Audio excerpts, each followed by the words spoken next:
ओम श्री राधा कृष्णाभ्याम नमः।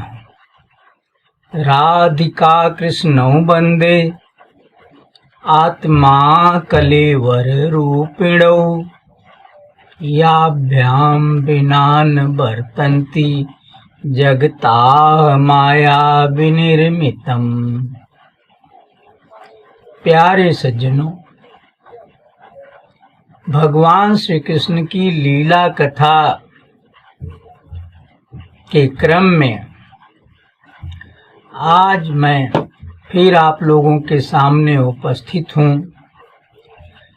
पर आज उनकी लीला का कोई ऐसा पार्ट मुझे नहीं कहना है जो एक क्रमिक कार्य हो उनका, बल्कि आज उनके स्वभाव पर प्रकाश डालना है कि उनका अपना स्वभाव क्या है, क्या उन्होंने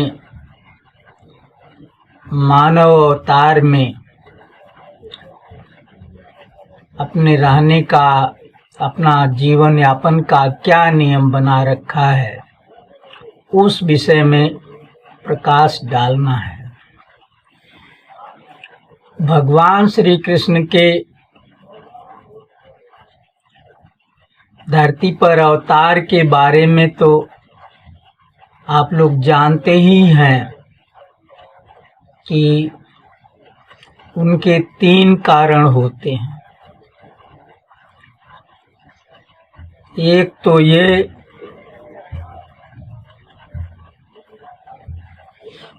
कि साधु नाम क्या कहते हैं उसको,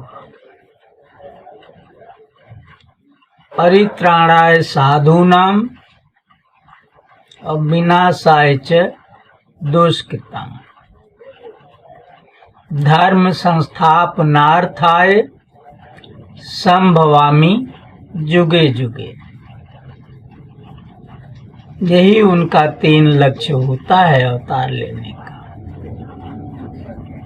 साधुओं की, सज्जनों की, सदाचारियों की, सत्पुरुषों की रक्षा करना। दूसरा, विनाशाय च दुष्कृताम्, दुष्कृत करने वाले यानी दुष्कर्मी, पापियों का विनाश करने के लिए। क्योंकि जब तक पापियों का विनाश नहीं होगा, साधुओं की रक्षा होगी तो कैसे होगी। वही तो साधुओं के लिए विपत्ति खड़ी करते हैं, उनका जीना दुश्वार कर देते हैं और मार भी डालते हैं। तो उनका विनाश करने के बाद ही साधुओं की रक्षा हो सकती है। और जो तीसरा कारण है धर्म संस्थापनार्थ, धर्म की संस्थापना।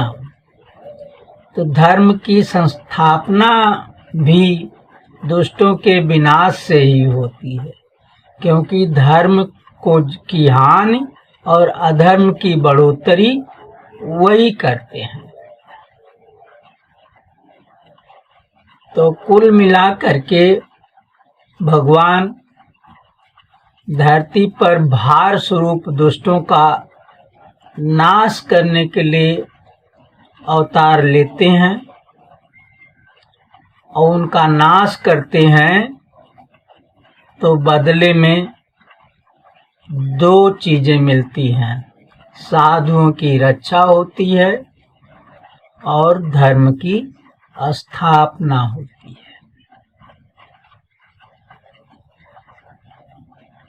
तो इसी में भगवान श्री कृष्ण ने अपने मुंह से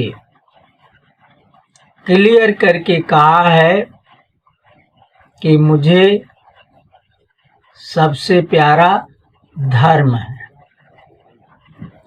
धर्म की राह पर जो लोग चलते हैं,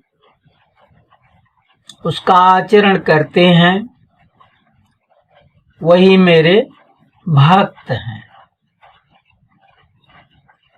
तो भक्त भी भगवान को कहा जाता कि इतना प्यारा है कि भगवान उसके हाथ बिक गए रहते हैं। पर भक्त होता क्या है? भक्त वास्तव में भगवान धर्म का अनुयायी होता है, धार्मिक होता है, धर्म को मानने वाला होता है। तो इस तरह से भगवान ने अपने मुंह से जो ये बात कही कि मुझको सबसे प्रिय धर्म है और धर्म की रक्षा ही मेरा परम कर्तव्य है मेरे अवतारों का, और इसकी रक्षा करने के लिए ही हमें पापियों का वध करना पड़ता है। इसी बात पर आज हम थोड़ा विस्तार से प्रकाश डालेंगे।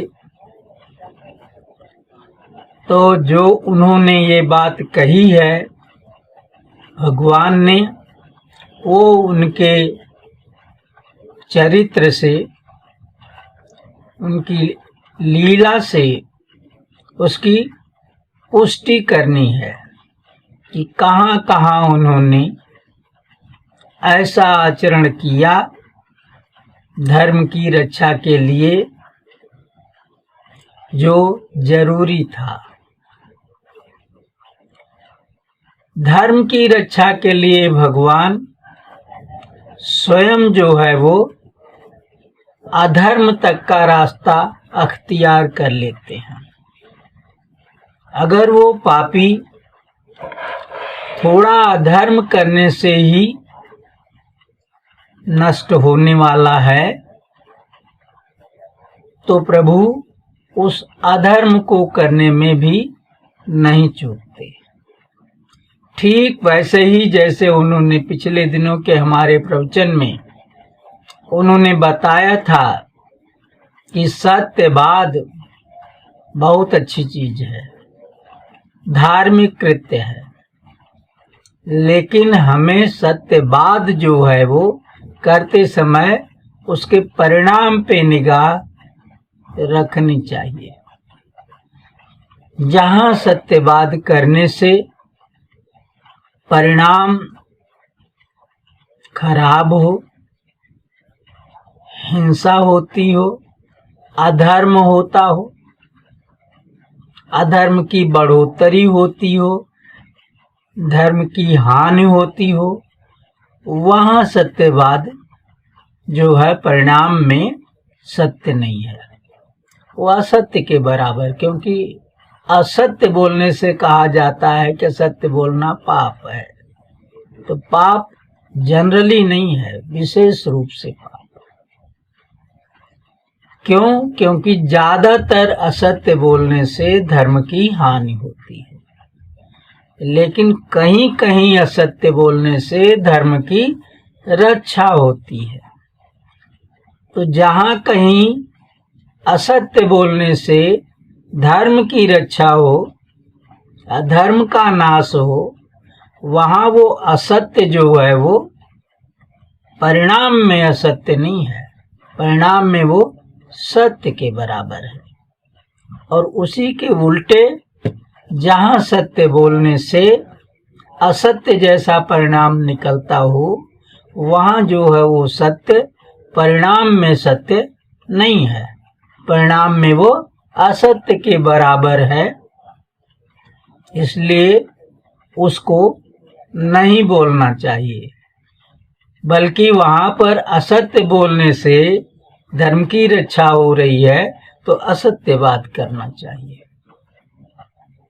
कुल मिलाकर के धर्म की रक्षा पर निगाह रखने को भगवान ने कहा है। तो ये तो रहा वचन से। सत्यवाद या असत्यवाद क्या है? वाणी है, वाणी की क्रिया है। लेकिन कर्म से धर्म की रक्षा में जो है वो बोला नहीं जाता, कुछ करके दिखाया जाता है। कुछ कर्म करना पड़ता है, तो वो कर्म जो करने से परिणाम में धर्म की रक्षा हो, वो कर्म वर्जित होते हुए भी उसी तरह से कर्तव्य कर्म बन जाता है, जैसे असत्य वर्जित होते हुए भी जहां तहां उसका बोलना कर्तव्य हो जाता है। इसी बात को भगवान श्री कृष्ण ने अपने मानव जीवन में उतारा। अपने ही नहीं, जो भी उन्होंने मानव अवतार लिया, जैसे ये रामावतार हुआ, परशुरामा अवतार हुआ। परशुरामा अवतार तो पूर्ण अवतार नहीं है, वो तो अंशावतार है। अब हम दृष्टांतों का वर्णन करते हैं, जिससे इस बात की पुष्टि होती है। दृष्टांत में धर लीजिए कि भगवान ने धर्म की रक्षा करने के लिए, यानी किसी महापापी जिसके जिंदा रहने से धर्म की बहुत हानि हो रही है, उसको मारने के लिए भगवान ने अधर्म का मार्ग कहाँ चुना। आपने सुना होगा, बाल को भगवान ने छिप कर मारा था। छिप कर मारना वीरों का कर्म नहीं है, वो अन्यायपूर्ण है। लेकिन इस अधर्म सम्मत कर्म को भगवान ने किया। क्यों किया? क्योंकि ऐसा ही करने पर बाली का वध हो सकता था, नहीं तो उसे वरदान था कि जो भी उसके सामने लड़ाई के उद्देश्य से आएगा, उसका आधा बल तो उसमें से खींच के बाल के शरीर में चला जाएगा। तो उसके बराबर तो उसी के बल से वो हो गया, और अपना बल उसमें जोड़ेगा तो वो बहुत बलवान हो जाता था, और वो अपने शत्रु को हमेशा पछाड़ देता था। तो भगवान राम अगर छिप के ना मारते, बाल के सामने जाके खड़े होते, वैसे तो भगवान सर्वसमर्थ हैं, कुछ भी कर सकते। बाल के सामने लड़ने की क्या जरूरत है? वो खाली आंख तरेर देते या चाह लेते कि मर जा, तो मर जाता वहीं, क्योंकि वो तो परमात्मा है ना, और परमात्मा ही जीवात्मा के रूप में मनुष्य के शरीर में रहता है। अगर वो अपना अंश उसकी शरीर से खींच ले तो वैसे ही मुर्दा हो जाएगा। लेकिन यहाँ तो नरलीला भी करनी थी, मनुष्य जैसा आचरण करना था, इसलिए भगवान ने वहां पर धर्म की रक्षा के लिए स्वयं अधर्म का काम किया। अधर्म का काम जो किया वो छोटा सा था, और धर्म बहुत बड़ा बच गया, क्योंकि वो पापी महापापी था। उसने बड़े बड़े अधर्म किए थे और आगे भी वो करता। तो यहाँ पर भगवान ने साबित कर दिया कि हमको धर्म प्यारा है। दूसरा काम दृष्टांत लीजिए। आपने सुना होगा कि तुलसी माता जो हैं, ये कभी जलंधर की पत्नी हुआ करती थी। जलंधर, या ठीक से हम नहीं कह सकेंगे, क्योंकि ये हम जो है बहुत विस्तार में इसके बारे में नहीं पढ़े हैं कि जलंधर था कि शंखचूड़ था, एक राक्षस जिसकी पत्नी पतिव्रता थी, और शायद उसका नाम वृंदा था। और वो इतना बड़ा पापी था कि उसका विनाश जरूरी था। और शंकर जी उससे लड़ रहे थे, पर वो उसको जीत नहीं पा रहे थे। उसको मारने के लिए भगवान शिव को नियुक्त किया गया था और वो अपनी पूरी शक्ति लगा के लड़ रहे थे, पर उसे जीत नहीं पा रहे थे। कई दिन से युद्ध चल रहा था। क्यों नहीं जीत पा रहे थे? क्योंकि उसकी पत्नी जो पतिव्रता वृंदा थी, वो अपने पतिव्रता धर्म के बल पे अपने पति को मरने से बचा रही थी। उसके साथ उसकी धार्मिक शक्ति जुड़ी हुई थी, जिसकी वजह से भगवान शिव के प्रहार निष्फल हो रहे थे।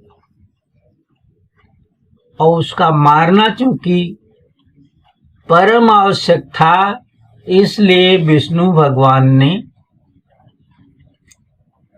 उस पतिव्रता का पतिव्रत धर्म नष्ट किया था। वो स्वयं जो है उसके पति का वेश धर करके उसके साथ जाकर के उसका धर्म नष्ट किए थे। जैसे इंद्र ने अहिल्या के साथ किया था, गौतम मुनि का भेष धर करके। वैसे ही भगवान विष्णु जो है वो इस कुकृत्य को किए थे। और तभी जो है उसका पति जो है, जब उसका सत्य नष्ट हो गया, वो पतिव्रता धर्म उसका खत्म हो गया, तो उसकी शक्ति जो उस राक्षस के साथ, उसके पति के साथ काम करती थी, वो कम हो गई, खत्म हो गई। और तब वो केवल अपने बल पे शिव से नहीं जीत सकता था। भगवान शिव ने उसका वध कर दिया। और जब उसका वध हो गया, तब वो सती जान पाई कि ये तो हमारे साथ छल हुआ। तभी उसने जो है, भगवान विष्णु अपने असली रूप में प्रकट भी हो गए और बोले कि तुम पहले हम ही को पति के रूप में पाने के लिए तपस्या कर रही थी, लेकिन तुमको बीच में शंखचूड़ से विवाह कर दिया गया, तो तुम्हारा पति वो हो गया बीच में। अब हम तुम्हारे पति हैं तो क्या दिक्कत है? फिर जो तुम चाह रही थी वो हो गया। एक बीच में जो एक राक्षस जो है आ गया था, वो चूंकि बहुत अत्याचारी था, इसलिए उसका वध हमने करवा दिया, क्योंकि लोक कल्याण के लिए वो बहुत जरूरी था, वो पाप भार था। तब भी वो सती जो है वो अपने दुख से मुक्त नहीं हो पाई और उसने इनको श्राप दे दिया कि आपने हमारे साथ छल किया है, आप पत्थर हो जाइए। जैसे अहिल्या को पत्थर बना दिया था गौतम मुनि ने, वैसे ही उसने भी कहा कि आपको हम श्राप देती हैं कि आप पाषाण की प्रतिमा हो जाइए। पर अहिल्या की तरह ये पत्थर नहीं हुए। ये बोले कि देवी तुम्हारा जो है श्राप सिर माथे है और हम पत्थर हो जाएंगे और ऊपर से आपको आशीर्वाद देंगे, क्योंकि आप हमको इतना चाहती थी, मानती थी। आप तुलसी हो जाओ और आपके पत्र को, तुलसी पत्र को और मंजरी को हम अपने सिर पे धारण करेंगे। तो वही भगवान गंडकी नदी में शालिग्राम भगवान होके पैदा हुए, ठाकुर बाबा जिसको कहते हैं। उनकी पूजा के लिए आवाहन की जरूरत नहीं होती।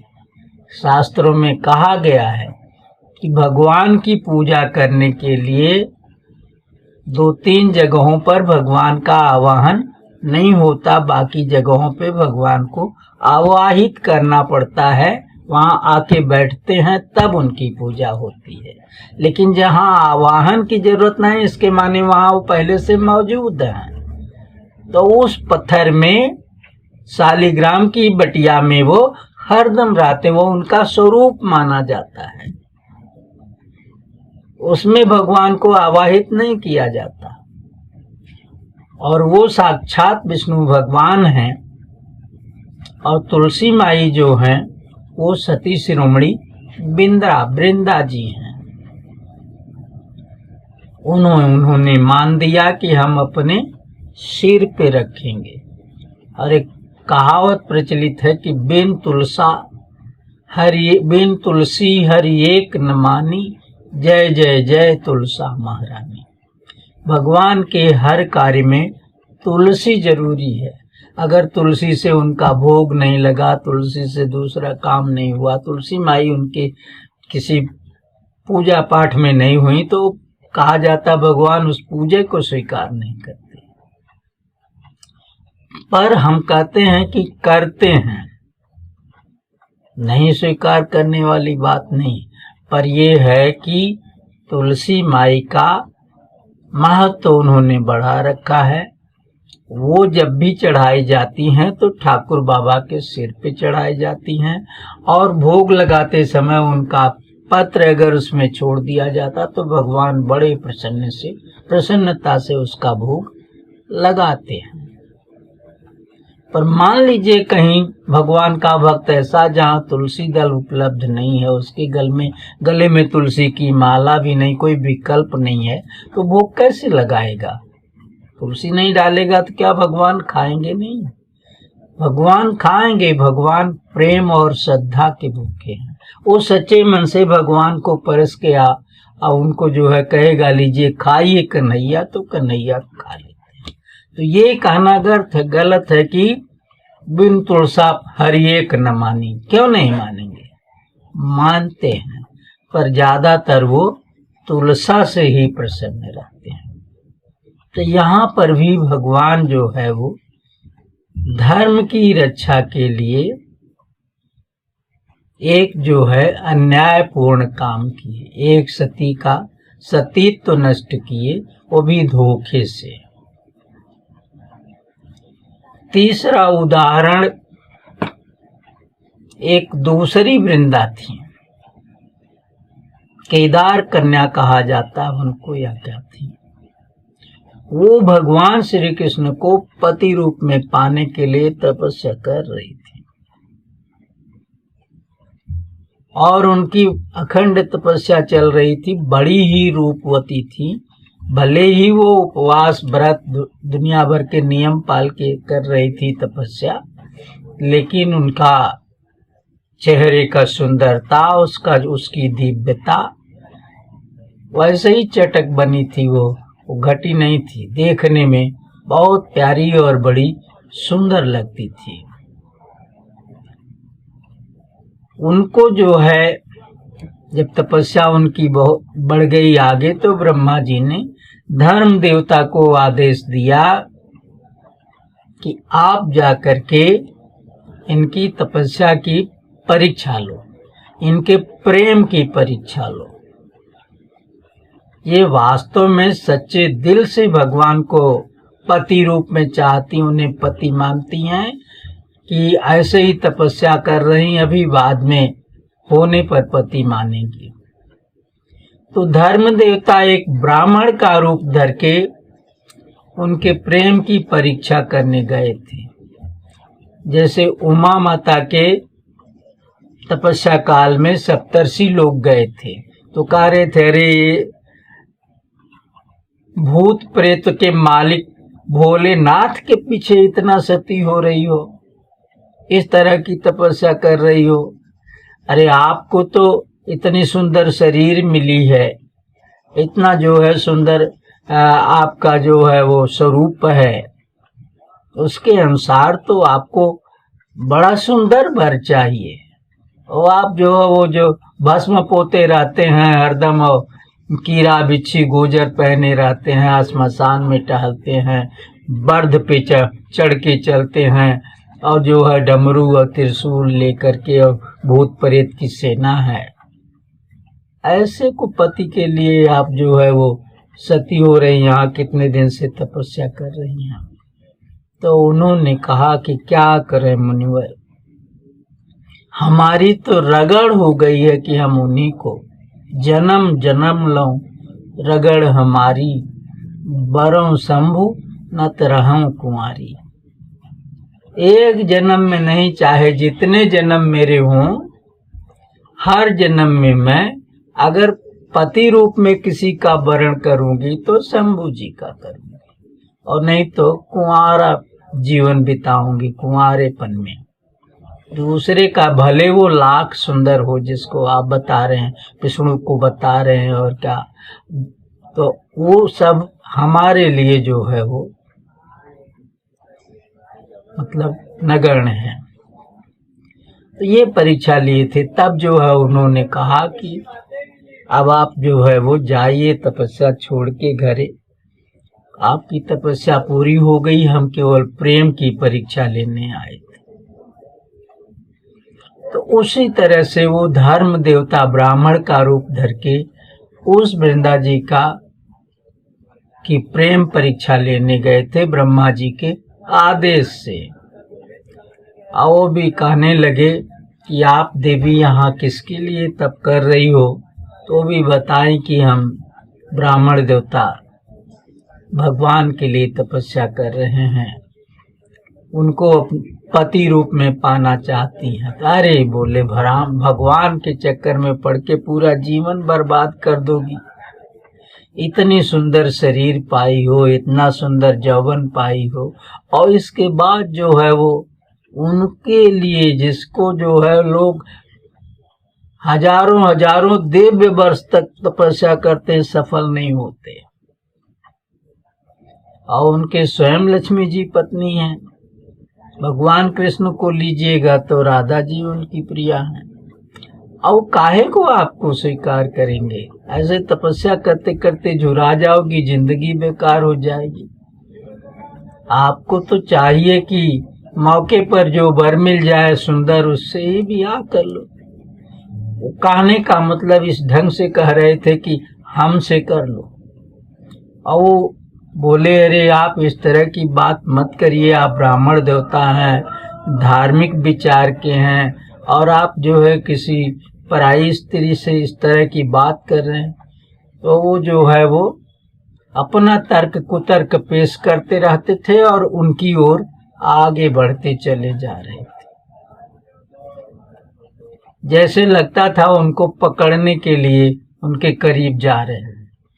वो देवी जो है वो पहले तो उनको समझाई, जब वो नहीं माने, बढ़ते ही जा रहे हैं, तो उन्होंने कहा कि ऐसा न समझो ब्राह्मण देवता कि मैं यहाँ एकदम निरा अकेली हूँ और तुम जो चाहोगे मेरे साथ कर लोगे।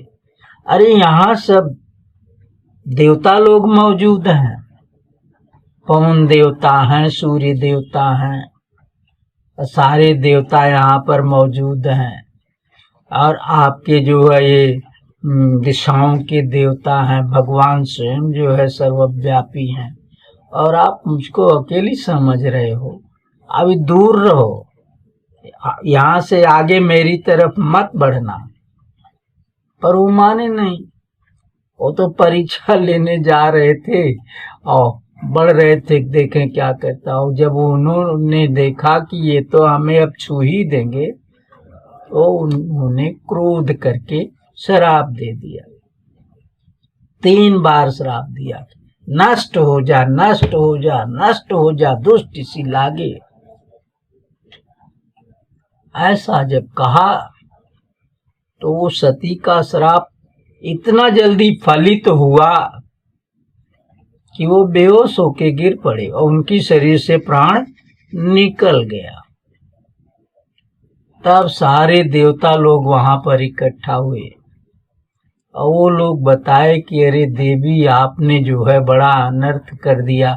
ये तो धर्म देवता थे और ब्रह्मा जी ने इन्हें आपके प्रेम की परीक्षा के लिए भेजा था।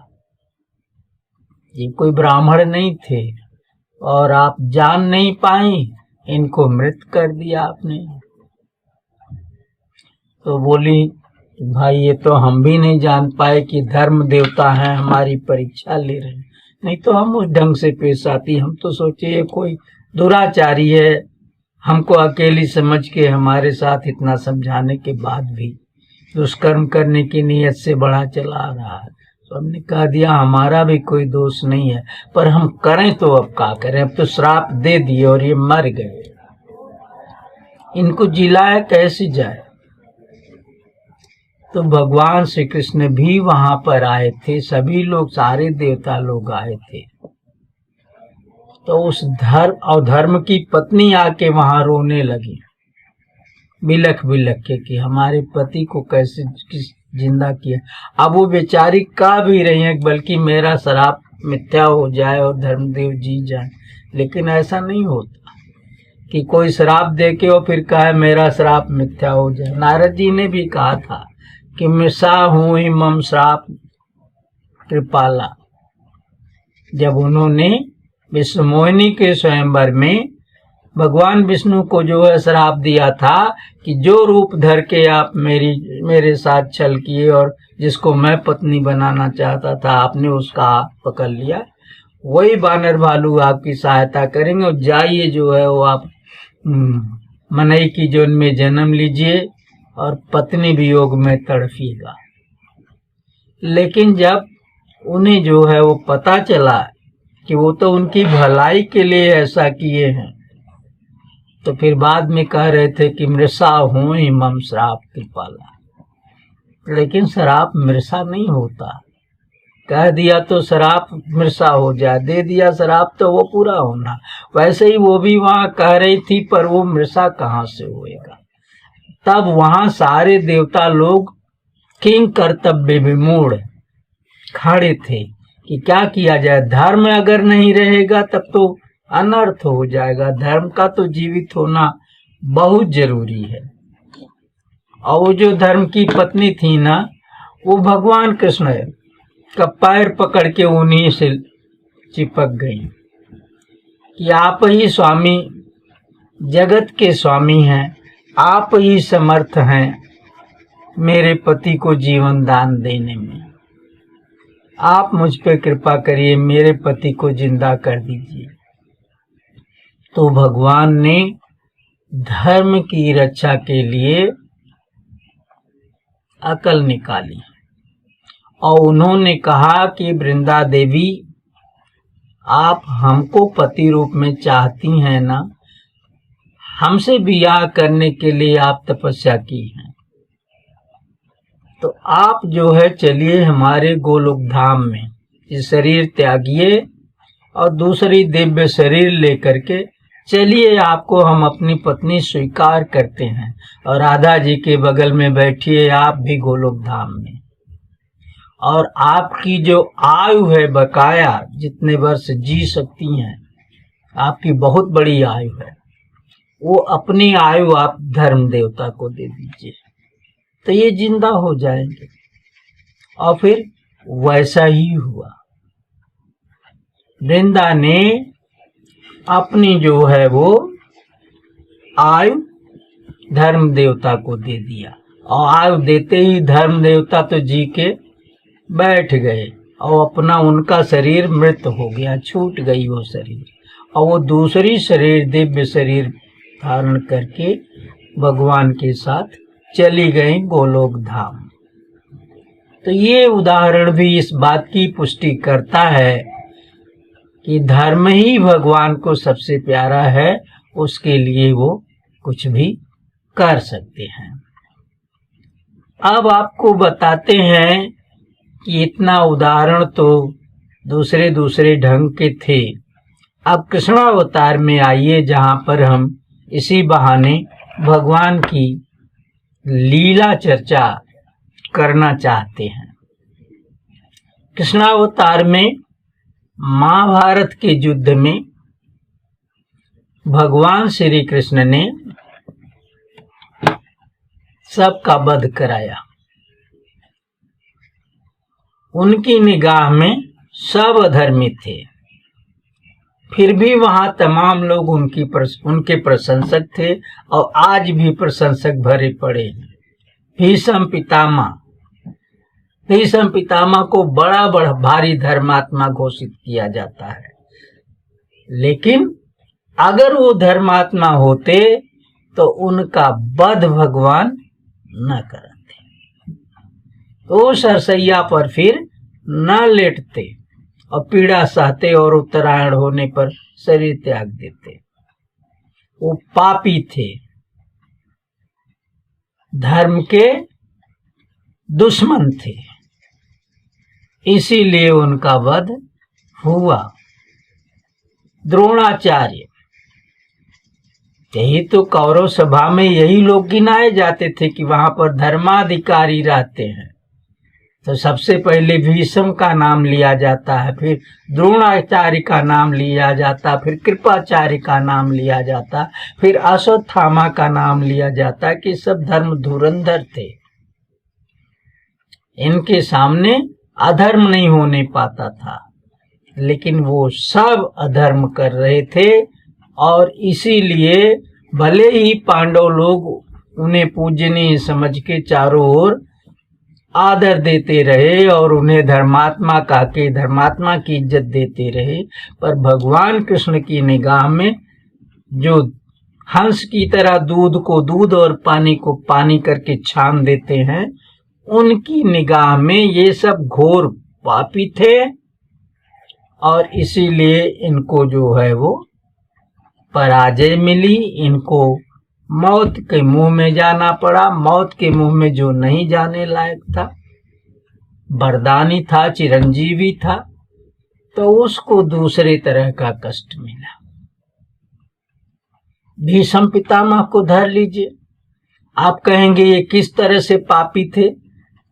अरे इनको लोग इज्जत केवल एक बात की देते थे कि ये बाल ब्रह्मचारी थे।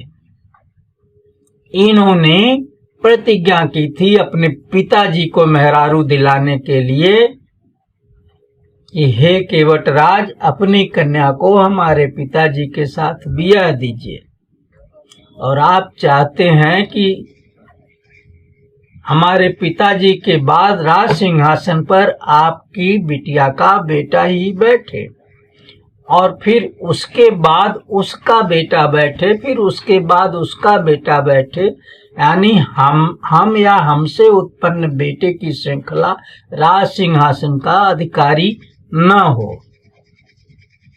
और पिताजी ने आपकी ये बात नहीं स्वीकार की तो आपने ब्याह नहीं किया, और जिससे हमारे पिताजी इनके वियोग में दुखी हैं।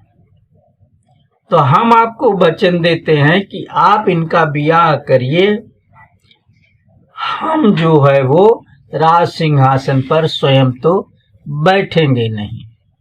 और आगे जहां तक संतत की बात है कि हमारी संतान फिर संतान की संतान नहीं बैठेगी, उसके लिए हम अखंड ब्रह्मचर्य की प्रतिज्ञा करते हैं। हम आजीवन ब्रह्मचारी रहेंगे, किसी स्त्री से संपर्क करेंगे ही नहीं, तो हमारी न संतान होगी और न वहां जाएगी। ये प्रतिज्ञा तो उन्होंने बड़ा अच्छा किया था, ये वास्तव में आदरणीय प्रतिज्ञा थी और इसका पालन भी उन्होंने विधिवत किया, इसीलिए वो इज्जत पाते हैं। और दूसरा, वो गंगा माई के पुत्र थे, इसलिए भी इज्जत पाते हैं। और तीसरे, वो बहुत बलवान थे, वीर थे, पर भगवान की निगाह में न वीर की कोई इज्जत है, न गंगा के पुत्र की कोई इज्जत है, धर्म की केवल इज्जत है। भगवान धर्म की रक्षा करने वाले की इज्जत देते हैं, जो अधर्म की राह पे है, अधर्म का साथ दे रहा है, चाहे वो भगवान का अपना अंग ही क्यों न हो, अपना बेटवा बिटिया कोई सगा संबंधी हो, तो उसको भी नष्ट करने में भगवान नहीं चूकते। इसी जो है महाभारत की लड़ाई में कमल व्यूह में कृतवर्मा जो है वो उनके जदवंशियों में एक महान जदवंशी थे और जो है वो बड़े वीर भी थे। और जब दुर्योधन वहां पर गया था सहायता मांगने भगवान श्री कृष्ण से कि हमारे और पांडवों के बीच में युद्ध होने वाला है, आप हमारी ओर से मदद करिए, हम आपसे युद्ध की आशा से आए हैं यहाँ पर। और अर्जुन भी वहां गए थे। अर्जुन बाद में पहुंचे थे और दुर्योधन पहले पहुंचा था।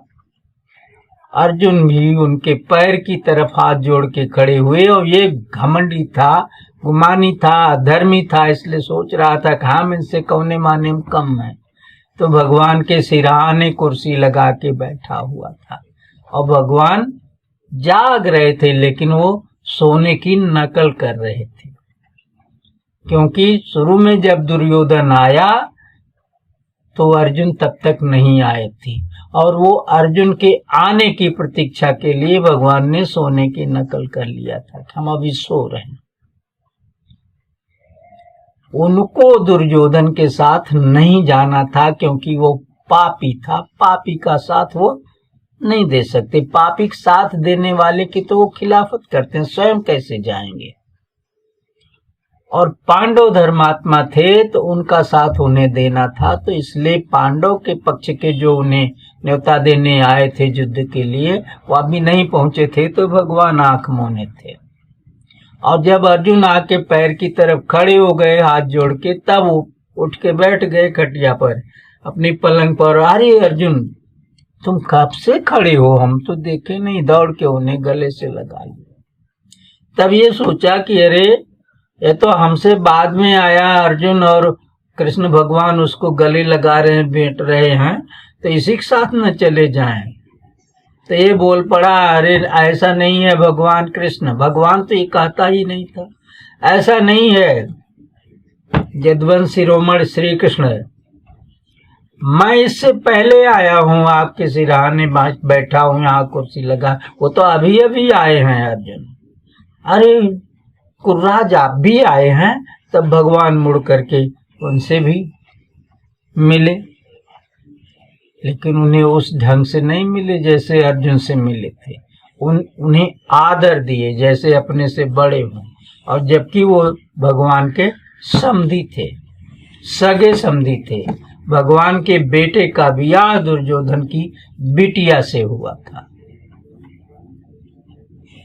सगे समधी थे, फिर भी समधी के साथ नहीं जाएंगे क्योंकि वो अधर्मी है। और ये जो है इनकी बुआ के लड़के थे, रिश्तेदार ये भी थे, फुफेरे भाई लगते थे, लेकिन धर्म की राह पे थे, इसलिए इनके साथ भगवान जाने का फैसला बनाए हुए थे। अब बुआ का लड़का तो शिशुपाल भी था, दंतवक्र भी था, उसका जो है उन्होंने अपने हाथ से कत्ल कर दिया था। तो वो धर्मी का साथ देते हैं, धर्म के ही उनको प्यारा है। तो जब दुर्योधन वहां पर कहा कि हम पहले आए, तो भगवान ने अकील लगा दिया, भाई देखो दुर्योधन, अब हम आपको ना बोलें कि नहीं, आपको इनको ना बोले, हमारे एक तो शरीर है, चलेंगे तो हम एक ओर, चाहे आपकी ओर चाहे इनकी ओर, दोनों ओर नहीं जा सकते। पर आप पहले आए हैं और देखा मैंने पहले इनको है, तो दोनों में किसी न किसी बहाने दोनों पहले वाले हो गए, तो हमें दोनों का मान रखना है। तो हम ऐसा करते हैं कि एक तरफ तो हम निरस्त्र हो जाएंगे, हमको जो लेगा हम उसके साथ चलेंगे, तो हम अस्त्र नहीं उठाएंगे लड़ाई के मैदान में, हम लड़ेंगे नहीं, छूछे हाथ रहेंगे। और एक तरफ हमारी नारायणी सेना गोपों की है, वो लड़ेगी, तो दूसरा आदमी उसको लेगा और उसकी ओर से वो पूरी शक्ति से युद्ध करेंगे। तो दो में से एक को मिलना है, एक दूसरे को मिलना है। चलिए हम जो है, अर्जुन वैसे छोटे हैं, छोटे का मान पहले किया जाता है जब बकरा बांटा जाता है तो सबसे छोटे से कहा जाता है कि पहले तुम जो चाहो पूरा उठा लो, और जो बचेगा तो बड़े लोग लेंगे। लेकिन यहाँ हम फिर भी, आप बड़े हैं तब भी आपको इज्जत देते हैं। आप इन दोनों में से चुन लीजिए, आप क्या लेंगे। तब वो जो है अकील लगाया तो कहा कि अरे श्री कृष्ण, आप जब छूछे हाथ रहोगे तो आपका हमारे यहाँ क्या जरूरत है। आप तो गोपिकाओं के साथ रास रचने वाले, नाचने कूदने वाले हो। वहाँ नाच कूद नहीं हो रहा, वहाँ युद्ध होएगा। युद्ध में नाचने कूदने वाले की क्या जरूरत है। हम आपकी सेना ले लेंगे और आपको हम अर्जुन भाई को दे देते हैं, ये ले जाएं आपको। ऐसा कह के ले लिया। सोचा हम तो जो है वो बढ़िया माल मार लिए। वहां से फिर वो उठा तो बलराम जी के पास गया। उनसे, उनका तो शिष्य था, गदा युद्ध सीखे था उनसे कहा कि आप हमारी तरफ सेना लेके चलिए, हमारी जो है वो मदद करिए, हम आपको न्योता देते हैं, आप हमारे गुरु जी भी हैं। वो कृष्ण भगवान के पास गए थे तो वो तो अर्जुन का साथ देने जा रहे हैं, तो प्रभु आप मेरी तरफ हो जाइए। तो बलराम जी ने कहा कि देखो दुर्योधन, हम दोनों भाई दो तरफ नहीं हो सकते। हमारा कन्हैया अगर उधर चली गया, चाहे जैसे चला गया, तो कन्हैया के खिलाफ हम नहीं खड़े हो सकते, ये पक्का समझ लो। हम तुम्हारे साथ नहीं जा सकते। तब हमारे पास भी अलग से सेना है, वो भी तुम ले लो, ले जाओ। अब दो जगह से सेना बटोरा, फिर गया वहां जो उनके सेनापति थे यदुवंशियों के, कृतवर्मा, उनके पास गया और उनसे कहा कि हमारी मदद करिए। कृष्ण भगवान तो जा रहे हैं अर्जुन को की ओर, और बलराम जी जो है वो उनके खिलाफ नहीं खड़े होंगे, आप हमारी मदद करिए, क्योंकि युद्ध के लिए जो पहले न्योता देता है उसकी सहायता की जाती है। और ये नियम था कि जिसको लोग युद्ध का न्योता देते थे वो जाता था, ये क्षत्रिय का नियम था। तो जब उसने कृतवर्मा से कहा तो कृतवर्मा तैयार हो गए, पूरी सेना सहित स्वयं भी गए थे। तो एक तो भगवान के जदकुल के रहने वाले उनके प्रिय पात्र थे कृतवर्मा, और दूसरे भगवान अपनी बिटिया भी आए थे, कृतवर्मा के बेटे लाए। उनकी रुक्मिणी रानी की जो पहली बिटिया थी, 10 पुत्र और 1 पुत्री हर रानी के पैदा हुए थे, तो उस बड़ी बिटिया का बियाह कृतवर्मा के बेटे, उसका नाम शायद बलि था, उसके लायक किए थे। तो वो समधी हुआ। दुर्योधन तो लड़की वाला समधी था, लड़का वाले भगवान थे, लेकिन यहाँ भगवान लड़की वाले हैं, वो लड़के का बाप है, उसके घर इनकी बिटिया रहती है। तो अक्सर लोग जो है वो लड़के वाले समधी को ज्यादा मान देते हैं, सोचते हैं हमारी बिटिया इनके घर है, कहीं अनादरित न हो जाए, दुख तकलीफ न हो, स्वार्थ छिपा रहता उसमें। और जो लड़की वाला समधी है, सोचते हैं ये हमारा रिश्ता क्या करेगा, इसकी बिटिया तो हमारे यहाँ रहती है, तो वो ताव में रहता कि हम लड़के के बाप हैं। तो भगवान तो लड़की के बाप थे, फिर भी कृतवर्मा को कमल व्यूह में जब तैनात देखा, कमल व्यूह चक्रव्यूह के बाद रचा गया था। चक्रव्यूह में दुर्योधन की मृत्यु धोखे से 7 महारथियों ने मिलकर किया था, और उस दिन शाम को प्रतिज्ञा किए थे अर्जुन कि कल दिन भर के अंदर, दिन डूबने से पहले, अगर हम जयद्रथ को नहीं मार डालेंगे तो हम आत्मदाह कर लेंगे, क्योंकि हमारे बेटे की मृत्यु का कारण यही जयद्रथ है। जबकि जयद्रथ जो है मारने वालों में नहीं था, वो व्यूह के पहले द्वार पे था, लेकिन उसे वरदान था और उस वरदान के सहारे वो बाकी 4 पांडव जो थे उन्हें अंदर नहीं घुसने दिया था, इसीलिए अभिमन्यु अकेला पड़ गया था। इसीलिए मूल कारण उसे समझे अर्जुन कि अगर ये ना रोके होता पहले गेट पे, भीम भाई वगैरह अंदर गए होते तो हमारे बेटे को वहां पर ये लोग मिलके भी न मार पाते। इसलिए जो है हमारे बेटे की मृत्यु का कारण ये जयद्रथ है, और जयद्रथ दुर्योधन का बहनोई था। जब ये प्रतिज्ञा वो सुना तो कहा भैया हम अब जाएंगे, अर्जुन का प्रण खाली नहीं जाएगा दुर्योधन, अब हम अपने प्राण रक्षा के लिए भागते हैं, यहाँ से जाएंगे, भगवान शिव की शरण लेंगे, वहां पूजा पाठ उनकी करेंगे, किसी तरह से प्राण बचा। अरे बोले आप जो है जीजा जी आप बौरा गए हैं, आप कहाँ जाएंगे, कोई अमर होके धरती पर नहीं आया, जब तक मौत नहीं आएगी तब तक मरेगा नहीं, और जब मौत आ जाएगी तो बचेगा नहीं।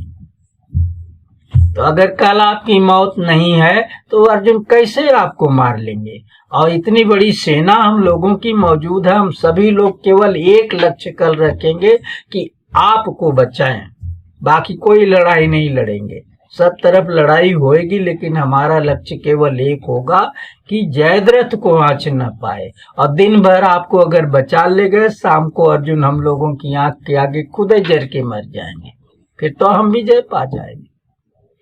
वो बोला ऐसा नहीं, हम तुम लोगों का सबका बल विराटपुर में देख चुके हैं, अकेले अर्जुन ने सबको हरा दिया था, यहाँ मुंह बजाने से गाल बजाने से काम नहीं चलेगा।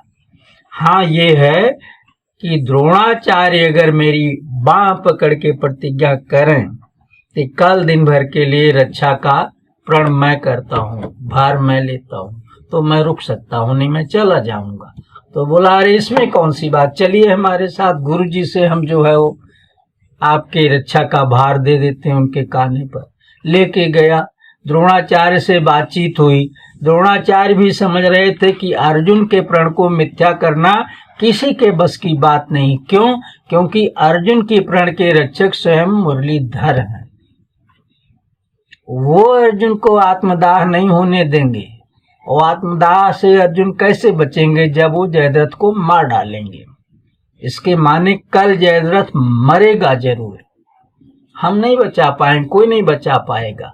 तो उन्होंने अब दुर्योधन वाली भी करनी है, वो लेके आया है तो उन्होंने कहा भाई देखो कल हम कमल व्यूह रचेंगे, आज चक्र व्यूह रचे थे, कल कमल व्यूह। कमल व्यूह बहुत बड़ा व्यूह है, ऐसा है वैसा, सारी सेना उसमें लगा देंगे, आपको मध्य में रखेंगे, आपके पास तक अर्जुन पहुंच ही नहीं पाएगा, और पहले द्वार पर हम स्वयं तैनात होंगे, और पहले ही दरबार पे हमारा ये प्रण है कि एक अर्जुन नहीं हजारों अर्जुन और कृष्ण आए तो भी हमारे वहां रहते हुए वो अंदर नहीं घुस सकते।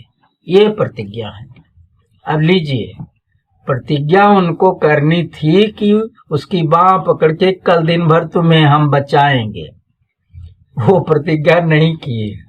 क्या प्रतिज्ञा किए कि हम दरवाजा नहीं छोड़ेंगे चाहे जय अर्जुन और कृष्ण आए। जान रहे थे कि इसका विकल्प भगवान ढूंढ लेंगे, लेकिन अगर ठीक उनके प्रण के खिलाफ प्रण कर लिए तो हमारा प्रण गया काम से। और उस कमल व्यूह में अर्जुन को लेकर भगवान श्री कृष्ण जब घुसे तो उनका वही संधि एक गेट पे मिला, कृतवर्मा लड़ाई के लिए उधर शत्रु की ओर से। तो भगवान श्री कृष्ण ने सोझे अर्जुन से कहा, अर्जुन इसको हमारा समधी समझ करके या हमारे जदकुल का वीर समझ करके जरा सी भी इसके साथ मुरव्वत ना करो। देखो आज तुम्हारा लक्ष्य है उसको मारना, जयद्रथ को। जयद्रथ अभी पता नहीं कहाँ लुकाया है, कितनी दूर है, हमको वहां पर चलना है दनादन सबको मारते हुए, और ये आपको यहाँ अरझाने की कोशिश करेगा, तो इसके साथ मुरव्वत बिल्कुल ना करो। मार डालो जान से, खत्म कर दो और चलो आगे। तो इससे क्या अर्थ निकला? इससे अर्थ यही निकला कि भगवान को धर्म प्यारा है और वो धर्म विरुद्ध खड़ा था। भले उनका वो बिटिया का ससुर था, सोझे कह दिए इसको खत्म करो। तो हम ये कह रहे थे कि जितने भी वहां पर लड़ने वाले कौरव दल की ओर से थे, चूंकि कौरव स्वयं अधर्म की राह पे थे, अधर्मी थे और अन्याय कर रहे थे पांडवों के साथ, तो अन्याय का साथ देने वाला भी अन्यायी होता है। और अगर वो अन्यायी है तो उसमें एक आध गुण भी अगर है तो वो गुण नजरअंदाज कर दिया जाता है और भगवान उसको जो है उसके अधर्म का फल जरूर देते हैं। इसीलिए भीष्म पितामह एक बहुत बड़े बाल ब्रह्मचारी होने के बाद ये एक गुण में उनमें बड़ा अच्छा था और भगवान को भगवान भी मानते थे, इज्जत भी देते थे उन्हें। ये दूसरा गुण था। वो नहीं कभी कृष्ण को कृष्ण नहीं कहते थे, भगवान कृष्ण कहते थे, पूजते थे, सम्मान देते थे। तो ये दो गुण थे, लेकिन महायोगुण क्या था? अधर्मी का साथ देना। अधर्मी का साथ दे करके धर्म की राह पर चलने वालों का वध करना, मारना, हराना, धर्म की हानि करना। तो जब वो धर्म की हानि कर रहे हैं तो धर्मात्मा कहाँ हुए? वो पापी हो गए। और उनके जीवन काल से दो एक हमने जो है घटनाएं छाटी हैं कि उन्होंने क्या क्या अधर्म किया। गंगा माई के पुत्र थे और जो है परशुराम जी से धनुष विद्या सीखे थे। परशुराम जी उनके गुरु थे। और जब इनके जो है ये चित्रांगद और विचित्रवीर्य ये जो है वो दो पुत्र हुए उस केवट कन्या से, तो वो इतने बहादुर नहीं थे कि कहीं पर स्वयंवर में जाकर के वीरता करके अपना बियाह करके बढ़िया सुंदर स्त्री ला सके, कुलीन। तो उनकी जो है वो केवट कन्या जो सत्यवती थी, उनको माता का आदर देते थे भीष्म पितामह, चूंकि उनके पिता की पत्नी थी। तो उन्हें उनकी माता ने, वो माता नहीं वो विमाता कही जाती हैं, सौतेली माता को विमाता बोलते हैं। तो वो माता ने कहा कि देखो इन बेटों का बियाह करो भाई। भीष्म तुम्हारे आचत ये सब कैसे ब्याहे जाएंगे? बोले ठीक है माता, हम इनके लिए स्वयंवर से राजकन्या ढूंढ के जीत के लाते हैं। और वो उसी ताव में चले गए। काशी नरेश की 3 कन्याएं थी, अंबा, अंबिका, अम्बालिका। तीनों परम सुंदर थी, तीनों बियाह योग्य थी और तीनों को जो है वो वहां पर एक साथ स्वयंवर कर रहे थे राजा साहब। और सबको न्योता दिया गया था और इनके यहाँ न्योता नहीं आया था, क्योंकि राजगद्दी पर सूर बैठा था। सूर तो अभी हुए नहीं था, मतलब किसी कारण से जो है वो हस्तिनापुर में न्योता नहीं आया था। कोई रहा होगा भय वय या फिर कुछ दूसरी बात रही होगी। और बाकी जगह के राजकुमार सब वहां पहुंचे हुए थे। भीष्म को खाली पता मिला कि काशी नरेश अपनी कन्याओं का स्वयंवर कर रहे हैं, कन्याएं वो सब बड़ी कुलीन और अच्छी हैं। सीधा ये रथ लेके वहां पहुंच गए। और जब वहां जो है स्वयंवर सभा में पहुंचने लगे तो वहां पर पहरेदार चिल्लाया जोर से, सावधान सावधान, हस्तिनापुर के महापराक्रमी भीष्म जी पधार रहे हैं। तब सब लोग चौंक गए, देखा तो सही में अब सब लोग खड़े हो गए डर के मारे, सारे राजकुमार और राजा। क्यों जी, जानते थे कि इनके आगे तो हम तिनका भी नहीं है, इतने वीर थे वो। और वहां से जो है वो उन्होंने तीनों कन्याओं को बिना पूछे आछे तीनों का हाथ पकड़ा, अपने रथ पे बैठा लिया और लेके चल दिया। अब बोले जिसको अब हिम्मत हो जो है वो इन्हें हमसे छुड़ा ले, हम अपने जो है भाइयों के लिए इन्हें ले जा रहे हैं। अब ये भी नहीं सोचे कि भाई तो 2 ही हैं और कन्या हम 3 ले जा रहे हैं, या सोचे भी हो तो सोचे होंगे 1-2 मेहरारू रख लेगा, 1-1 रखेगा। लेकिन वहां जब गए और बीच में इसमें जो है बड़ी कन्या जो थी अम्बा जिसका नाम था, वो सालो नाम के एक राजा से प्यार करती थी। सालो वहां आया भी था, लेकिन वो जो है भीष्म जो है उसको हर ले गया और ले जाके वहां पर अपनी माता को सौंप दिया कि ये लीजिए 3 कन्या हम लाए हैं, अपने पुत्रों लाए, बियाह कर दीजिए। तो वो जो बड़ी कन्या थी वो जाकर के सत्यवती से कही कि माता जी आपसे दिल खोल के कहती, हम तो सालों से प्यार करती थी और ये जो है भीष्म जी हमको जबरदस्ती यहाँ उठा लाए और डर के मारे हम इनसे निवेदन भी नहीं कर पाए। तो वो बोली कि अच्छा ये बात है। तो और ये बात जब सुना उनका लड़का, दोनों चित्रांगद और विचित्रवीर्य, तो वो बोले कि अगर ये प्यार करती है सालों से तो हम इसे रखबे नहीं करेंगे। और बाकी एक एक से बियाह कर लिया, एक अंबिका चित्रांगद को भी यही गई, अंबालिका विचित्रवीर्य को भी यही गई। और अंबा को उन्होंने कहा कि भीष्म तुम इसको गलत ले आए, ये तो दूसरे राजा से प्यार करती है, इसलिए इसको पहुंचा दो। तो उसको दूसरे रथ पर बैठवा के वापस करा दिया, स्वयं नहीं गए। और वो फिर सालों से मिली तो सालों नाराज हो गया, वो कहा कि अब हम तुमको नहीं रखेंगे। तुम्हारा हाथ पकड़ के पराये पुरुष ने अपने रथ पे बैठा के वहां तक ले गया और तुम चली गई, तुमको तो यहीं मर जाना चाहिए था, जान दे देना चाहिए था। तो चली गई और लौट के आई हो तो अब हम तुम्हारे साथ ब्याह नहीं करेंगे। तब वो क्या करे, अब ना उधर की हुई ना इधर की हुई। फिर लौट के यहाँ आई और अपनी कहानी बताई भीष्म पितामह से कि सालों ने हमसे आपके लाने की वजह से जो है मना कर दिया, वो ब्याह नहीं करेंगे, इसलिए आप अपने दोनों भाइयों में से किसी के साथ मेरा ब्याह करा दीजिए। वो बोले ठीक है, उन दोनों से पूछे, वो कहे नहीं इसको हम रखबे नहीं करेंगे। तो जब वो ऐसा बोल गए और जो है उधर सत्यवती भी किसी को नहीं कुछ कह रही कि जबरदस्ती की तुम रखो, तो वो भीष्म से कही कि आप हमको ले आए हैं वहां से, अब हमारे लाए ब्याह आप करिए।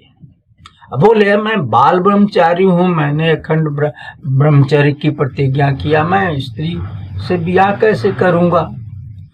तो बोली ये मैं नहीं जानती, आप जो ले आए हैं तो पद यही कहता, न्याय यही कहती है कि आप हमको बेसहारा नहीं छोड़ सकते, आप हमारे साथ ब्याह करिए, न्याय का पक्ष दीजिए। वो बोले नहीं और नहीं लिए, निराश होके चली गई। अब उसका कहीं कुछ जो है वो नहीं था। तब वो चली गई उनके गुरु जी परशुराम जी के यहाँ, वहां जाके रोई गाई, अपनी पूरी कहानी बताई कि भीष्म ने हमारे साथ ऐसा किया। परशुराम जी को क्रोध आया, बोले कैसे नहीं, वो तुम्हारा हाथ पकड़ेगा, चलो हम चलते हैं। तुमको जब हर के लाया था तो अपने भाइयों में से किसी के साथ ब्याह करे या स्वयं करे, और नहीं करेगा तो कहाँ जाएगी ये लड़की। वो आए और कहे भीष्म से, भीष्म ने उनकी बात भी नहीं मानी, इनकार कर दिया। गुरुजी हम जो है वो ब्रह्मचारी बनने का, आजीवन ब्रह्मचारी होने का प्रण किए हैं, इसलिए हम औरत नहीं रख सकते, और भाई दोनों नहीं अगर रख रहे हैं तो हम जबरदस्ती भी नहीं कर सकते। तो बोले हम ये सब कुछ नहीं जानते, भीष्म जो न्याय है वो न्याय है। ये लड़की न्याय की बात कर रही, इसलिए तुम इसको रखो। वो दोनों नहीं रखते तो उनके साथ जबरदस्ती नहीं की जा सकती, लेकिन मुख्य कारण तुम हो कि तुम ही हर के लाए हो, इसलिए तुम इससे ब्याह करो, अपना प्राण त्यागो। वो बोले हम ऐसा नहीं कर सकते, तो बोले तब हमारे साथ युद्ध करना पड़ेगा। वो युद्ध कर लिए। परशुराम जी से 27 दिन तक युद्ध किए, और अंत में जब परशुराम जी जीत नहीं पाए, चूंकि उन्हें वरदान था भीष्म को कि जब तक इनके अस्त्र हाथ में अस्त्र रहेगा तब तक इन्हें कोई परास्त नहीं कर सकता। तो परशुराम जी जब जीत नहीं पाए तो नारद जी आके समझाए कि आप व्यर्थ ही में जो है यहाँ पर लड़ रहे हैं इतने दिन से और विजय नहीं हासिल कर पा रहे हैं, इस वरदान की वजह से आप भीष्म से नहीं जीत पाएंगे, तो छोड़ दीजिए जिद अब। तो परशुराम जी जो है वो त्याग के चले गए। बोले बेटी अब हम जितना कर सकते थे तुम्हारे लिए किए, अब वो नहीं रखता तो हम क्या करें, हम भी जा रहे हैं। लेकिन हम ये प्रण करते हैं कि क्षत्रिय बहुत नीच होते हैं, इसको हम क्षत्रिय समझ करके और जो है गंगा का पुत्र समझ करके चेला बना लिए, और इसने गुरु का अपमान कर दिया, बात नहीं माना। आज से हम क्षत्रिय को कभी भी अपना शिष्य नहीं बनाएंगे। चले गए। तो देखिए भीष्म यहाँ पर धर्म की हानि की है, धर्म का विरोध किए। एक अपनी छोटी सी प्रतिज्ञा को लेकर के एक बड़ा भारी धर्म का जो है हनन कर दिया। गुरु आज्ञा, अरे गुरु तो जो है गुरुर ब्रह्मा गुरुर विष्णु गुरुदेव महेश्वर और गुरु साक्षात पर ब्रह्म तस्मै श्री गुरुवे नमः। गुरु को ब्रह्मा विष्णु शंकर कहने में भी कहने वाले का मन नहीं भरा, तो कहा कि गुरु ये नहीं वो नहीं वो नहीं, गुरु साक्षात पर ब्रह्म है, परिपूर्णतम ब्रह्म भगवान श्री कृष्ण है। ऐसा जब गुरु की महिमा बताई गई और गुरु की जो है वो उचित आदेश का पालन नहीं किया तो पाप ही नहीं है तो और क्या है। तो एक दृष्टांत ये भी मिलता है कि भीष्म पितामह पापी थे। अब दूसरा दृष्टांत उन्होंने क्या किया वो भी आपको बताता हूं, मैंने नोट किया है कि क्या क्या ये किए। भीष्म महाराज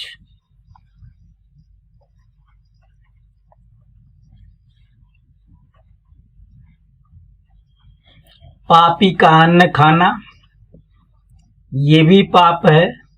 जब राजा जो है वहां पर वो धृतराष्ट्र था और उसका बेटा युवराज दुर्योधन था, तो उसका अन्न खाते थे। जो राजा नहीं है वो भले उसका पितामह हो, पर अन्न तो राजा का माना जाएगा, तो ये भी एक पाप है। और जो है अधर्म के साथ उन्होंने जो है सारा काम किया उसका। तीसरा द्रौपदी का चीरहरण हुआ, तो वहां पर भी वो बेचारी जो है वो इन लोगों से कह रही थी कि आप लोग धर्मात्मा हो, धर्म के धुरंधर कहे जाते हो, हमको एक बात बताओ कि हमारे पति देव धर्मराज युधिष्ठिर जुआ में पहले हमें हारे हैं कि पहले अपने को हारे हैं। अगर वो पहले अपने को हार गए तो राजा रह ही नहीं गए, वो तो हो गए दुर्योधन के दास, और जब दास हो गए तो हमारा उनसे संबंध खत्म हो गया, फिर वो हमें दांव पर लगाने का अधिकार नहीं रखते। इसलिए अगर बाद में रखा तो ये दांव ही गलत है, हमारी हुई वस्तु नहीं है। और ये वो जायज कह रही थी, और इसका पक्ष जो है विदुर जी ने पूरी सभा में लिया था। लेकिन भीष्म द्रोण कृपाचार्य सब जो है नमक हराम थे, कि सब पापी थे कि उस रोती अबला का साथ नहीं दिए। जब उनके पास आती थी ऐसे मूड़ी नीचे करके घुचिया के बैठ जाते थे।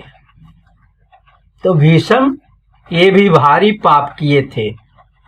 उसका बदला कौन देगा? उनको उस अपने पाप कर्म का फल तो भोगना ही भोगना है।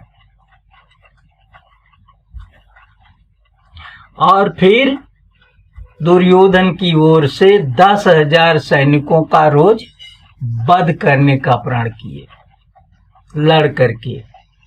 जब तक ये सेनापति रहे ये प्रण किए थे कि 10,000 रथी हम रोज मारेंगे इनकी ओर से। और इधर जो चूंकि धर्म का पक्ष है तो समझिए इतना जो है वो धर्मात्माओं का वध कर रहे थे। तीसरा जो है पांडवों को न मारने का प्रण किए थे ये, लेकिन उस प्रण का भी पालन इन्होंने नहीं किया। इन्होंने उस लड़ाई में महानारायण अस्त्र, महाकाल अस्त्र जैसे अस्त्र का प्रयोग किया। वो अस्त्र नहीं पहचानता, जब चल गया धनुष से तो वो कैसे जो है सोचो कि हम पांडव का वध नहीं करेंगे, और पांडव को पाएगा तो पांडव को मारेगा। जो भी उसके लक्ष्य पे आएगा उसको छोड़ेगा नहीं। वो तो दिव्य अस्त्र है, वो भगवान का नारायण का अस्त्र है, वो आपने चला दिया इनके ऊपर। अगर आप प्रण किए हो कि पांडवों को मारेंगे नहीं तो ऐसा अस्त्र उनके ऊपर नहीं चलाना चाहिए कि जो छूटने के बाद आपका कोई ख्याल ना करके अपना काम करे। महानारायण अस्त्र की क्या वो थी विशेषता? वो विशेषता ये थी कि जो भी क्षत्रिय या वीर योद्धा उसके सामने सीना तान के खड़ा मिलेगा या लड़ता मिलेगा, उसको वो चुभेगा और उसे मार डालेगा। और एक को मार के वो नहीं संतुष्ट होगा, वो फिर आगे बढ़ लेता, हेर हेर के पूरी सेना में सबको मारने की क्षमता थी उसको।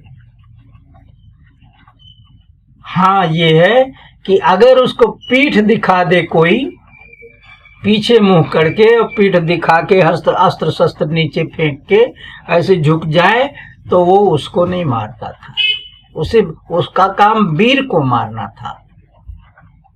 तो जब ये वो उस अस्त्र को चला दिए तो भगवान श्री कृष्ण ने कहा कि हाथ जोड़ के आप लोगों से विनती है, पांडव वीरों मेरी बात का ख्याल करो, इस अस्त्र की मर्यादा ऐसी है और ये अस्त्र जो है छोड़ता नहीं, पूरी रण क्षेत्र में घूम घूम के जिसको भी सामने पाएगा वीर की तरह खड़ा उसे मार डालेगा। इसलिए आप लोग अपने अपने अस्त्र नीचे फेंक करके पिछोड़ होके पीछे की तरफ मुड़ करके पीठ दिखा दीजिए इस अस्त्र को, तो मारेगा नहीं, वो आगे बढ़ लेगा, बच जाएंगे। ऐसा भगवान दोनों हाथ से जोर जोर से हाथ उठा के चिल्लाए। अर्जुन भी पिछौड़ हो गए, नकुल सहदेव हो गए, धर्मराज युधिष्ठिर हो गए, दूसरे राजा लोग जो इनकी ओर से लड़ रहे थे वो भी हो गए।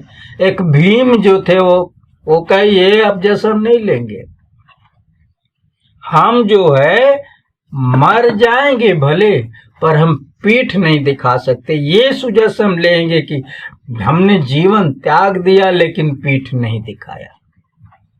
और ये जो है अपजस हम नहीं लेंगे कि हम एक अस्त्र भीष्म ने मारा तो हमको पीठ दिखा के पराजित होना पड़ा उसके सामने।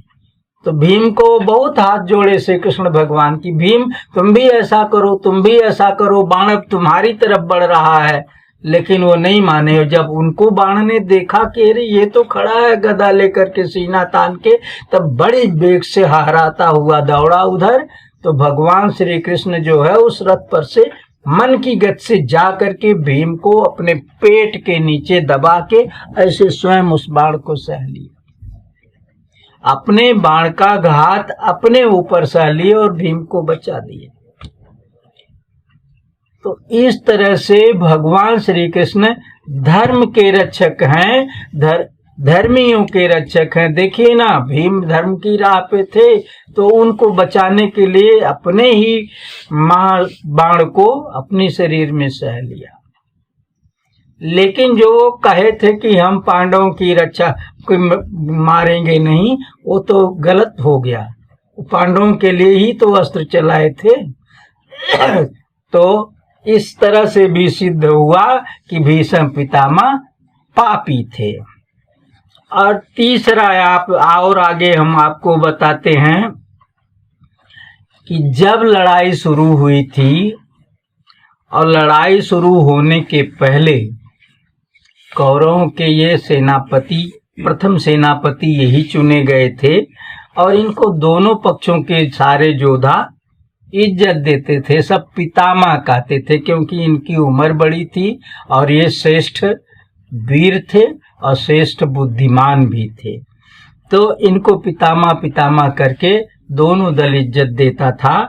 इन्होंने दोनों दल के प्रधान वीरों को बुला करके, सेनापतियों को और राजाओं को बुला करके मीटिंग करके कुछ नियम बनवाया था कि देखो भाई, ये लड़ाई ऐसे लड़ी जाए कि इसको धर्म युद्ध की संज्ञा मिले, अधर्म यहाँ न हो। सबने उस बात को स्वीकार कर लिया, का बिल्कुल आप ठीक कह रहे हैं।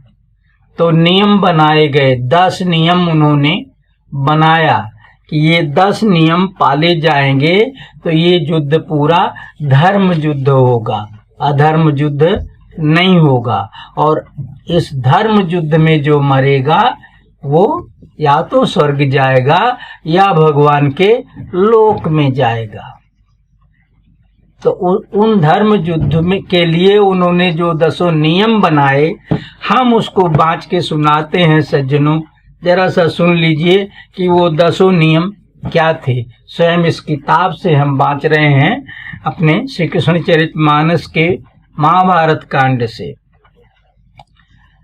ये नियम बना पहला कि नित रवि बुढ़े युद्ध इति होई, और तब पहले जसई सब कोई, मिली है प्रेम सहित छल त्यागी, और छलियन को काहुई के हुलागी। पहला ही नियम ये बनाया गया कि रोज दिन भर तो लड़ाई होएगी और दिन डूबते लड़ाई बंद हो जाएगी, नहीं लड़ी जाएगी। और तब सारे शत्रु और मित्र पक्ष के सभी लोग छल त्याग करके पहले की तरह प्रेम से मिलजुल सकते हैं, एक दूसरे से बोल बतिया सकते हैं, उनके शिविर में आ जा सकते हैं, कोई किसी के साथ कोई छल नहीं करेगा। दूसरा नियम बनाए कि वाग युद्ध मह वाग ही युद्धा, कई जाई नहीं यासु विरुद्धा। और जहाँ लड़ाई लड़ते समय दो आमने सामने के वीर वाग युद्ध कर रहे हो, वाग युद्ध माने जबान से उत्तर प्रति उत्तर दे रहे हो, किसी बात पे कोई कुछ कह रहा हो, कोई उसका उत्तर दे रहा हो, तो वाग युद्ध में वाग युद्ध ही होएगा। उसमें अस्त्र नहीं कि एक आदमी मुंह से अभी बोल रहा दूसरा बाण मार दिया, ऐसा नहीं होगा। वाग युद्ध जब तक चलेगा तब तक दोनों तरफ से अस्त्र बंद रहेंगे। तीसरा नियम इन्होंने बनाया कि दल बाहर चल जाए कोई, कैसे नाही प्रहारित होई। अगर कोई योद्धा दल के बाहर चला गया है अपना रथ मोड़ करके, या किसी भी कारण से वो लड़ाई छोड़ के बाहर जा रहा है, तो उस पर किसी भी तरह से प्रहार नहीं किया जाएगा, उसको जाने दिया जाएगा। अगला नियम बना कि लड़िय रथी रथी के संगा, गज सवार सवार मतंगा, घोड़ सवार संग घोड़ सवारा, संग पद चरही जुझारा। योग्य जाई जो होई किए, बेर न चाहिए जो जाय, अभिरियते ही संग सो बरबस संग के हुनाय। इस लड़ाई में साधारण तौर पे रथियों के साथ रथी लोग लड़ेंगे, हाथी वालों के साथ हाथी वाले लड़ेंगे, घोड़े वाले के साथ घोड़े वाले लड़ेंगे, और पैदल के साथ लड़ेंगे। हाँ, ये है कि कोई खास बात आने पर कोई उसमें जो है चाहता कि नहीं हम तो फला के साथ लड़ेंगे, तो फला अगर जो है वो हाथी पर है और ये घोड़े पर हैं, पर कह रहे हैं हम उसी से लड़ेंगे, तो ये लड़ सकते हैं। और उसी इस तरह का नियम नहीं तो ऐसा अगर कुछ विशेष बात नहीं है तो इसी तरह से ये लड़ाई होएगी और ज़बरदस्ती किसी के साथ नहीं किया जाएगा, अपना जोड़ा समझ के लड़ा जाएगा। अगला नियम उन्होंने बनाया कि जो जस बलिए और उत्साही लड़िए सो तैसे ही के संग माही।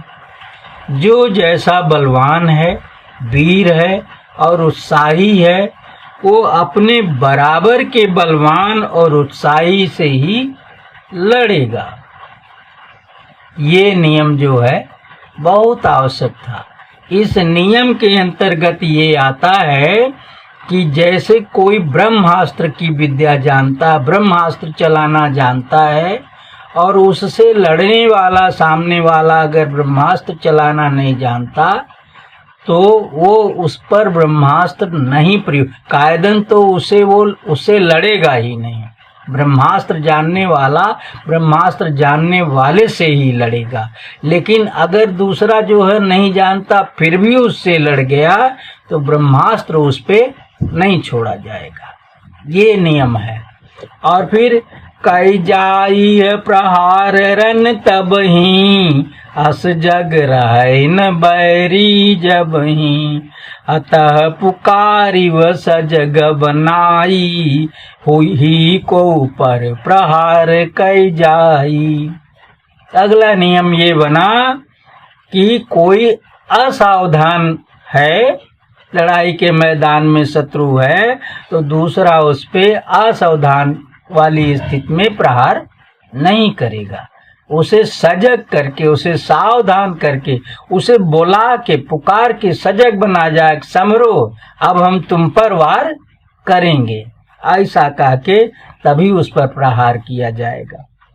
फिर अगला नियम बनाया कि जो विश्वस्त होई स्थिति कोई कि मोहि पर अब प्रहार नहीं होई तेई पर अरु भय भी तन पाही करिय प्रहार न कोरन माही। जब कोई इस स्थिति में विश्वस्त हो जाए कि आज मैं ऐसी स्थिति में हूँ कि मुझ पर प्रहार नहीं किया जाएगा, नियम विरुद्ध है और पूरी तरह से आश्वस्त है कि हम चाहे जहाँ जाए हम पर तो कोई वार नहीं चलाएगा, या कोई भयभीत अवस्था में एकदम डरा हुआ है, तो ऐसे दोनों पर प्रहार नहीं किया जाएगा। अगला नियम फिर बना कि लख दुई लड़त परस्पर खेता करिय प्रहार नया परस चेता। जब दो वीर आमने सामने परस्पर लड़ रहे होंगे तो तीसरा बीच में कूद के किसी की ओर से प्रहार नहीं करेगा, वही दोनों आपस में निपटेंगे। एक हार जाए तो उसकी जगह दूसरा ले सकता है, या एक को पिछड़ा करके कि तुम हटो हम लड़ेंगे तो भी लड़ सकता है, लेकिन एक तरफ से दो और एक तरफ से एक, ऐसा नहीं लड़ाई होएगी। फिर अगला नियम है कि आए शरण किरण तज जाता की जेहि आयुध कवच निपाता अस निहत ही बधिय न कोई होयहु महा शत्रु किन सोई। अगर कोई शरण में आ जाता है डर के मारे, मुझे न मारिए मैं आपकी शरण में हूँ, मेरा जान छोड़ दीजिए, ऐसा कह करके, या फिर किसी का उसके सामने वाले ने बाण मार करके कवच वच उसका फाड़ दिया है, अब वो नंगा टाइप का, बिना कवच के तो लड़ाई के मैदान में कपड़ा भले पहने रहे नंगे कहा जाएगा। तो इस नग्न अवस्था में अगर कोई है या वो निहत्था हो गया, उसके अस्त्र शस्त्र सारे काट कूट के गिरा दिए गए हैं, उसके हाथ में कोई हथियार नहीं है, तो ऐसे पर कवच कटे हुए पर या निरस्त्र व्यक्ति पर, चाहे वो कितना ही बड़ा शत्रु क्यों न हो, उस पर प्रहार नहीं किया जाएगा। अगला नियम फिर बताए कि सूत की जे ढोवत हैं भारा, की बाहक जे रन हथियारा, बेरी आदि बजावन वारे, ये उरन माहिन जई हैं मारे। सूत और सूत माने प्रशंसा करने वाले राजा के साथ जो चलते हैं उनको सूत, बंदीगण, मागध, बंदी ऐसे कहते हैं। तो अगर वो किसी के राजा के साथ उनका प्रशंसक है, साथ में है, तो वो या फिर जो लोग हथियार ढो के पहुंचाते रहते हैं, भाई बाण जो है इतने ज्यादा चलते थे कि उतना बाण किसी की तर्कस में थोड़े होता था। वो थोड़ा बहुत बाण अपने रथ पे गट्ठर बांध के रखता था और फिर अपने तर्कस में 10-20 बाण रखता था, इतने। लेकिन बाण जब चलाने लगा तो पता लगा सब खाली हो गया, तो मारा जाएगा कि बचेगा।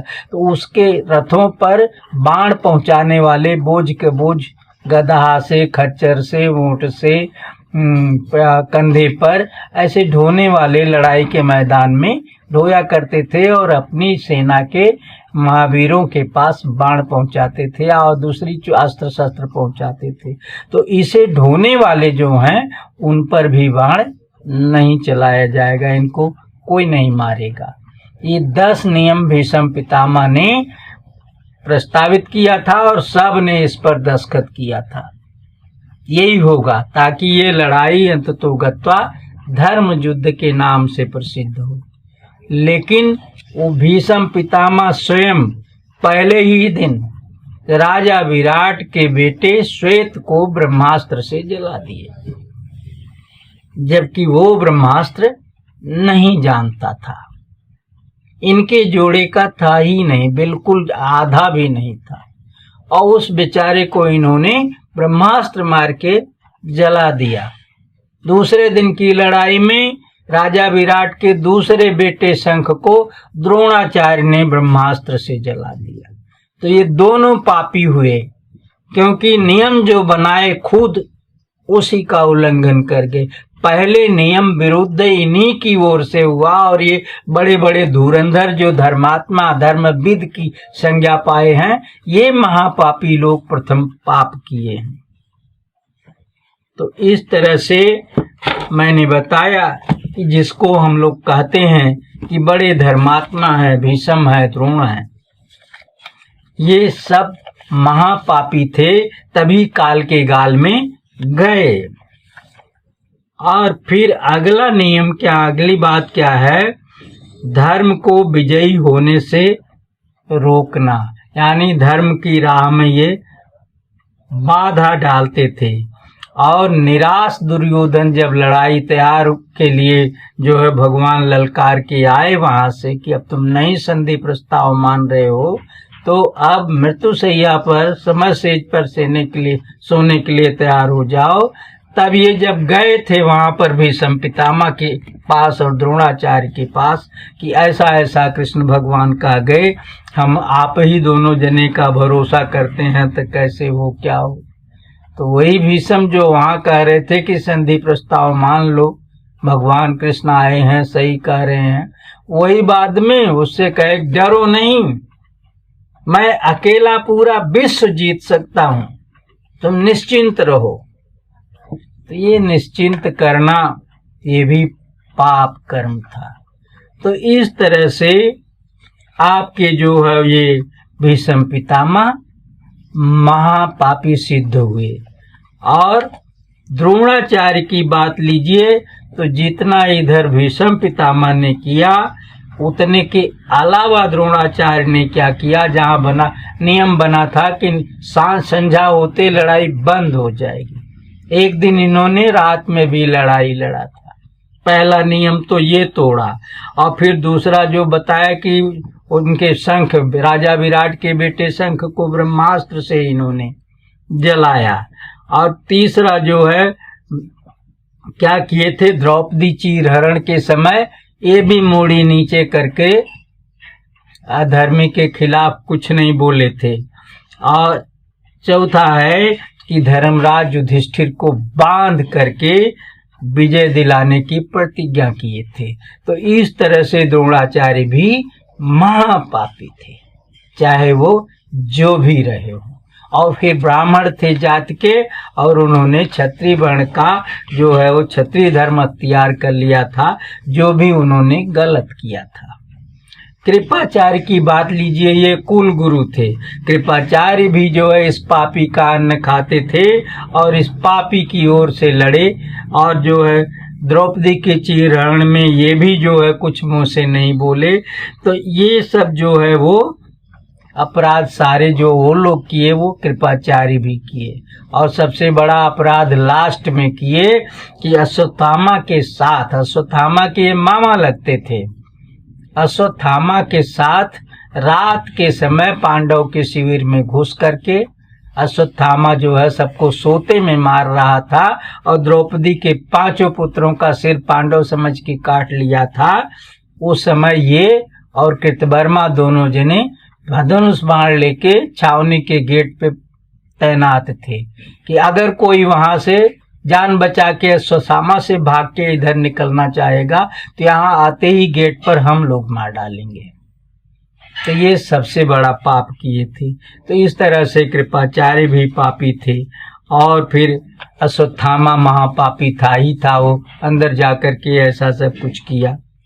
अब एक कथा और बचती है भगवान श्री कृष्ण का, एक दृष्टांत वो भी था कि उन्होंने जो है वो जब घटोत्कच मारा गया, घटोत्कच जबकि भीम का लड़का था, राक्षसी से पैदा था, फिर भी जो है वो और बड़ी मदद पांडवों की किया था, भगवान को भगवान मान के उन्हें इज्जत देता था। फिर भी जब भगवान श्री कृष्ण ने उसे कर्ण से लड़ा करके, और कर्ण के हाथ में जो इंद्र द्वारा प्रदत्त वैजयंती शक्ति थी, उस शक्ति से खत्म करा दिया उसे, तब उस दिन भगवान श्री कृष्ण बहुत प्रसन्न थे। उधर तो कौरव दल प्रसन्न था कि मारा गया घटोत्कच जो है वो क्या बोलते हैं बैरी, और पूरे सेना को तबाह किए हुए था। कर्णवीर ने उसे मार दिया। कर्ण को दुर्योधन गले लगा के मिल रहा था, प्रशंसा कर रहा था। और इधर अर्जुन के रथ पे स्वयं श्री कृष्ण भगवान इतने खुश थे कि अर्जुन को बार बार गले लगा रहे थे, और जो है मालूम होता था खुशी के मारे नाच देंगे। तो अर्जुन ने पूछा कि प्रभु जरूर कोई खास बात है, मैं समझ नहीं पा रहा हूँ, कृपा करके बताइए कि आज हमारी आपदा में आप इतना हंस रहे हैं, इतना प्रसन्न क्यों हैं? हमारा भतीजा मरा है, भीम का बेटा मरा है, हम लोग शोक विह्वल हैं, और आप इतना खुश हैं, क्यों खुश हैं? तो उन्होंने बताया कि देखो अर्जुन, तुमसे एकदम साफ बता रहा हूं, ये घटोत्कच जो है कर्ण के हाथ मारा नहीं गया, बल्कि ये कर्ण को मार के गया है, क्योंकि उसके पास जो शक्ति इंद्र द्वारा दी गई थी, प्राप्त थी, वो आपको मारने के लिए रोज लेके निकलता था, धरे था, उसकी पूजा करता था, वो कहता था अर्जुन को मारेंगे इससे। और जो है रोज शाम को जब ये दुर्योधन, दुशासन, शकुनी सब जाके समझाते थे कि यार कल ऐसा करना कि पहले हेर के लड़ाई में जहां कहीं हो अर्जुन से मिलना, और अर्जुन के सामने पड़ते ही पहले शक्ति चला देना, कुछ आवता मत सोचना, अर्जुन को मारो, तुम इस शक्ति रखी हुई किस लिए रखे हो? तो कहता था ठीक है, प्रतिज्ञा है, कल यही करूंगा। और कल जाता भी था उसी तरह से तैयार होके, पर शक्ति नहीं चलाता था।